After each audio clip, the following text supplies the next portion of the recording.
வணக்கம்.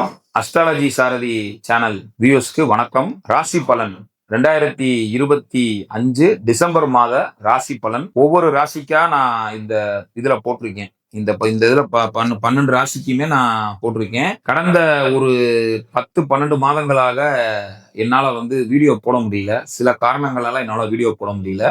இனிமே தொடர்ந்து என்னோட சேனல்ல வீடியோஸ் வரும். மாசம் ராசி பலன் போடலான்னு இருக்கேன். மாசத்துக்கு ஏதாவது ஒரு 2 ஜாதகம் என்னோட கிளைண்ட்ஸ் ஜாதகம், என்கிட்ட ஜாதகம் பார்க்க வர்றவங்க கிளைண்ட்ஸ் ஜாதகம் ரொம்ப இன்ட்ரெஸ்டிங்கான ஜாதகமா ஒரு 2 ஜாதகம் ஆய்வுக்கு நான் எடுத்து அந்த பதிவுகளை மாசம் நான் போடலான் இருக்கேன்.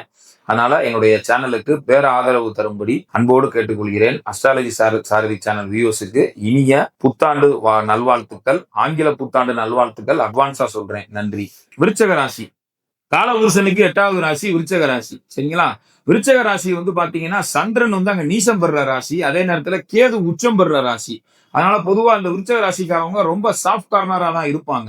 திடீர்னு பாத்தீங்கன்னா தேலை கொட்டின மாதிரி நறுக்குன்னு பேசிவிடுவாங்க விருச்சக ராசிக்காரவங்க. ஏன்னா ராசிநாதன் செவ்வாயா வர்றதுனால என்னதான்னாலும் மேச ராசிக்காரவங்களுக்கு இருக்கிற வேகமும் கோபமும் விருச்சக ராசிக்காரவங்களுக்கு இருக்காது. ரொம்ப சாஃப்டா தான் இருப்பாங்க.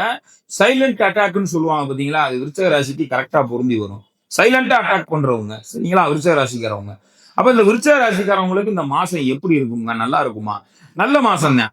ஏன்னா உங்களுக்கு ராசியில உங்களுக்கு 10 சூரியன் ராசியில உட்கார்ந்துருக்காரு. தொழில கொடுக்குற கிரகம் ராசியிலே உட்கார்ந்து ராசி பிரைட்டா இருக்கு.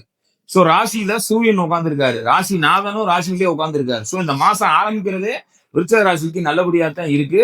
என்னதான் சூரியனும் செவ்வாயும் 2ஆம் இடத்துக்கு வர்ற 16ஆம் தேதிக்கு மேல சூரியன் வெளியேறுவாரு. செவ்வாய் 8ஆம் தேதிக்கு மேல வெளியேறிடுவாரு. சோ 8ஆம் தேதிக்கு மேல செவ்வாய் ராசியை விட்டு வெளியே போறது, அப்புறம் பாத்தீங்கன்னா 16ஆம் தேதி சூரியன் 2ஆம் இடத்துக்கு போறதெல்லாம் ஒன்றும் தப்பு இல்லை. தாராளமா ராசிக்கு உங்களுக்கு 2ஆம் இடத்துல குரு வீட்டுல போய் உட்கார்ந்துருக்க கிரகங்கள் அந்த அளவுக்கு ஒரு கெடுபலன்களை தராது. ஏன்னா குருவோட பார்வையில இருக்கு.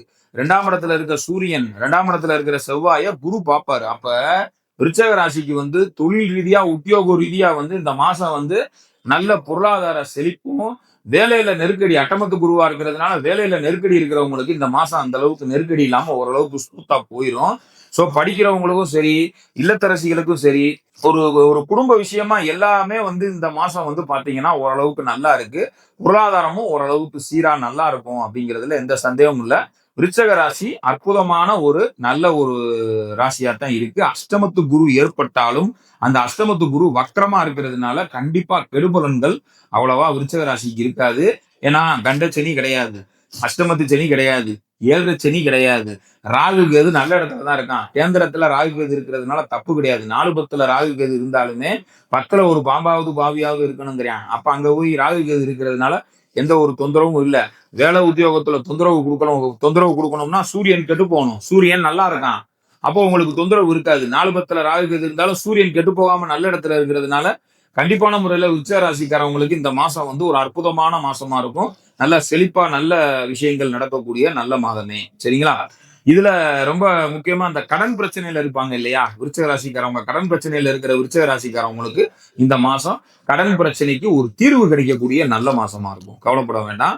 விருச்சிக ராசிக்காரவங்க வழிபட வேண்டிய தெய்வம் துர்க்கையம்மனை வழிபட்டாலே போதுமானது. துர்க்கையம்மன் மற்றும் திருப்பரங்குன்றம் முருகப்பெருமான்.